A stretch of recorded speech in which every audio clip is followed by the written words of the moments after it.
নিখিল বড়ো ছাত্ৰ সন্থা বড়ো জনগোষ্ঠীৰ বেকবোন হয় আৰু আজি নিখিল বড়ো ছাত্ৰ সন্থাৰ কাৰণে বড়ো জনগোষ্ঠী ইমান আগুৱাই যাবলৈ সক্ষম হৈছে তো সেইকাৰণে নিখিল বড়ো ছাত্ৰ সন্থাৰ লগত বিভিন্ন জাতীয় সংগঠন সামাজিক সংগঠন সদায় আছে আৰু আমি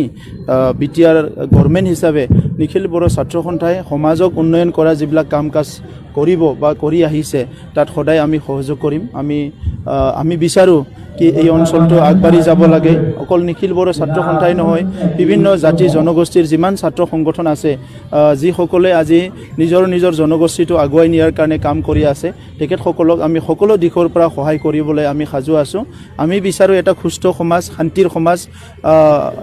ভাইলেন্স ফ্ৰী এটা সমাজ আমি বিচাৰো আৰু এটা সকলো দিশৰ পৰা সমাজটো আগুৱাই যোৱাটো আমি বিচাৰো আৰু বিটিআৰ অঞ্চল যোৱা 30-40টা বছৰ বিভিন্ন পৰিৱেশৰ মাজত বিভিন্ন পৰিস্থিতিৰ মাজত থাকিব লগা হৈছে আৰু আজি আমি বিচাৰিছোঁ কি এনেকুৱা পৰিস্থিতি আমাৰ মাজত যেহেতু নাই সকলো দিশৰ পৰা উন্নয়নটো ক্ষিপ্ৰতাৰে হ'ব লাগে সেইটো আমি বিচাৰিছোঁ আৰু সেই কাৰণে আমি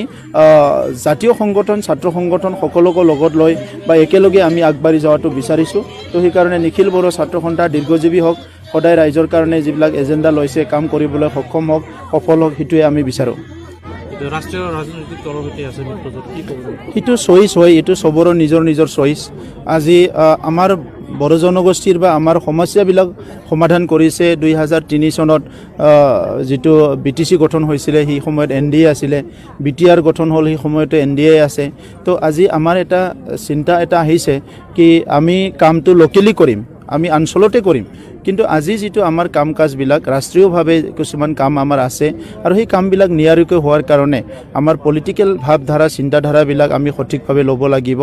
আজিও আমি আমাৰ ডিচিশ্যনটো ফাইনেল কৰা নাই আমি কি কৰিম কিন্তু UPPL হিচাপে আমি অহা যিটো বিধানসভা আছে ইয়াৰ কাৰণে প্ৰস্তুতি আমিও চলাই আছোঁ আৰু সকলো দিশৰ পৰা আমাৰ প্ৰস্তুতি আগবাঢ়ি আছে বৰ্তমান যেটো বিটিআৰ চুক্তি স্বাক্ষৰ কৰি এগৰাকী তেওঁ কাৰাবন্দী হৈ আছে যেটো 24 তাৰিখ ইয়াৰ কাৰণে আমি গৃহমন্ত্ৰীক লগ কৰি কৈছোঁ কি তেখেতক মুকলি কৰিব লাগে আৰু তেখেতসকলে নহয় তেখেতৰ লগত আৰু বহুত সতীৰ্থ আছে তেখেতসকলক মুকলি কৰিব লাগে অহা 24 তাৰিখত গৃহমন্ত্ৰী ডাঙৰীয়া আহিব আৰু আমি আপিল কৰিম আৰু ইয়াৰ লগতে এটা ডেভেলপমেণ্ট আছে আইনগতভাৱে যিবিলাক কেছ উইথড্ৰ কৰিব পাৰে বা সমাধান কৰিব পাৰে সেইটো কৰিবৰ কাৰণে অসম চৰকাৰে ইতিমধ্যে মাননীয় হাইকোৰ্টত এটা আবেদন পঠাইছে সেইটো হ'ল 4খন স্পেচিয়েল কোৰ্ট বনাব লাগে আৰু সেইটো অলৰেডি চৰকাৰে এই প্ৰপ'জেলটো পঠাইছে মই আশা কৰোঁ সেইটো অতি শীঘ্ৰে হ'ব আৰু তেতিয়া কেছবিলাক নিষ্পত্তি হ'ব যুৱকসকল বিভিন্ন এমপ্লয়মেণ্ট পাবলৈ সক্ষম হ'ব আৰু যোৱাকালি যিটো ৰিহেবিলিটেশ্যন আৰম্ভ হৈছে তো সেইটোৰ কাৰণে মই চৰকাৰক ধন্যবাদ জনাইছোঁ আৰু বাকীখিনি ৰিহেবিলিটেশ্যন কামো অতি শীঘ্ৰে কৰিবলৈ আহ্বান কৰিছোঁ बे समाव गिबियावनो आङो गोबावैब्लाबो मागो दमासिनि साफ्रोमबो बर' रायजो राजा आरो बुहुमाव थानाय साफ्रोमबो सुबुंनोनो आङो क'क्राझार जिल्ला दुलाराय बर' फरायसा आफादनिफ्राय अननाय आरो खुलुमनायखौ जासिहरबाय क'क्राझार जिल्ला दुलाराय बर' फरायसा आफादनि बे 52थि बे बोसोरसालिया जथुमा बे जथुमाया साननैनि मेहेरगोनां हाबाफारिनि गेजेरजों दिनै नैथि सान हिसाबै दिनैनि जोबथा दिनैनि जे गेवलां मेल आरो बे गेवलां मेलनि गेजेरजों जोङो दुलाराय बर' फरायसा आफादनि जे थान्दै मेलनि गेजेरजों जे थांखि लानाय बायदियै आं माखासे बाथ्राफोरखौ दिनै नोंथांमोननि चेनेलनि गेजेरजों फोरमायथिनो सानदों जे जोंनि दुलाराय बर' हारियावनो बर' बिजोंनि जे सोलोंथाइनि जि जेंना बे दासिमबो जोबनानै थाङाखै आरो जेसे हायो क'क्राझार जिल्ला दुलाराय बर' फरायसा आफादनिफ्राय बे जेंनाखौ बोस्रांनो थाखाय बा सरकारखौ नारसिननो थाखाय जोङो बेखौ थांखि लानाय जादों आरो जोंनि बर' समाजाव जि जेंनाफोर दङ बर' हारियाव गोबां मावनांगौ दङ जे हारिमु बिथिं बे समाज बिथिं जि गेलेनाय बिथिं बे फारफ्रोमबो बिथिङै दिनै क'क्राझार जिल्ला दुलाराय बर' फरायसा आफादा मावनो थाखाय बेखौ थाम-थिम खालामनानै लानाय जाबाय आरो फैबाय थानाय समाव जे दुलाराय बर' फरायसा आफाद एबा NDP फोरनि सोमावसारनायनि गेजेरजों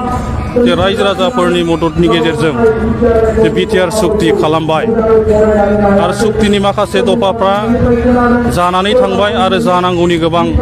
दफाफोर दङ आरो बे दफाफ्राव मावफुंनांगौनि थाखाय जेसेबां सहाय होनांगौ क'क्राझार जिल्ला दुलाराय बर' फरायसा आफाद हिसाबै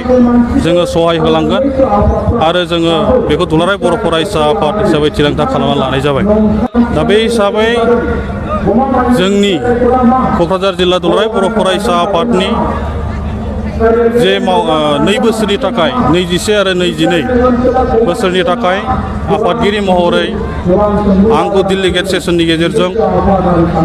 आंनि मुङा कृपेश दैमारि आंखौ आफादगिरि महरै गायसनदों। लेङाइ आफादगिरि हिसाबै मनिन बसुमतारी आरो सोमदोन ब्रह्म आरो गाहाय नेहाथारि हिसाबै खाम्फा बसुमतारी आरो जोंनि गेजेराव सोलोंथाइ नेहाथारि हिसाबै जांगिला औवारी, हारिमु नेहाथारि हिसाबै रैसुमै मुसाहारि, लोगो हारिमु नेहाथारि हिसाबै फिरफिला बसुमतारी। बेबायदियैनो जोङो 27 जनिया कमिटिखौ जों दाफुंनानै लाबाय आरो फैबाय थानाय समाव आङो सानो आंनि साननायानो जथेस्थ' नङा, जिहेतु फैबाय थानाय समाव बर' हारिनि सानसुमैफोर मेलेमजिबिफोर बिथांमोननि साननाय हनाय आरो बिथांमोननिफ्राय जोङो सुबुरुन लानानै फैबाय थानाय समाव बर' हारिनि जेंनाखौ जोङो सुस्रांनो थाखाय नाजालांगोन आरो जोंनि जे 2 बोसोरनि थाखाय दानानै होजानाय जे मावथिफोरखौ लानानैनो आंनि बोसोनगिरिफोरखौ लानानै आङो बेखौ सावरायलायनायनि गेजेरजों फैबाय थानाय समाव जाहाथे जेबो जोंनि गेजेराव आख' फाख' सोमजिया, बेले बेजे सोमजिया, थिग बिदिनो आङो हागौमानि साननानै मावलांनो थाखाय गोसोआव आङो बेखौ थि खालामनानै लानाय जाबाय। दा बेखौ जोङो दिनै आं बेखौनो नोंथांमोननि चेनेलनि गेजेरजों फोरमायनो सानदों। थांनाय समाव जोङो जे बिटिसि जे बिसायख'थियाव मैखोमै दुलाराय बर' फरायसा आफाद हिसाबै जोङो बाहागो लादों। जे जोंनि गोलाव समाव जे सोमावसारनानै जोङो जे बिटिआर मोनबाय आरो बे बिटिआरनि दफाफोरखौ जाफुंसार होथारनांगौनि थाखाय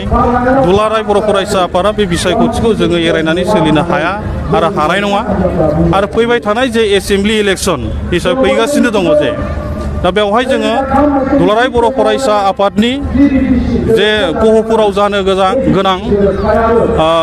29, 30, 31 जानुवारियाव जागोन। जों बे डेलिगेट सेसननि गेजेरजों बेखौ सावरायनानै थिग खालामनाय जागोन आरो उननि समाव नोंथांमोननि गेजेराव बेखौ फोरमायनाय जागोन।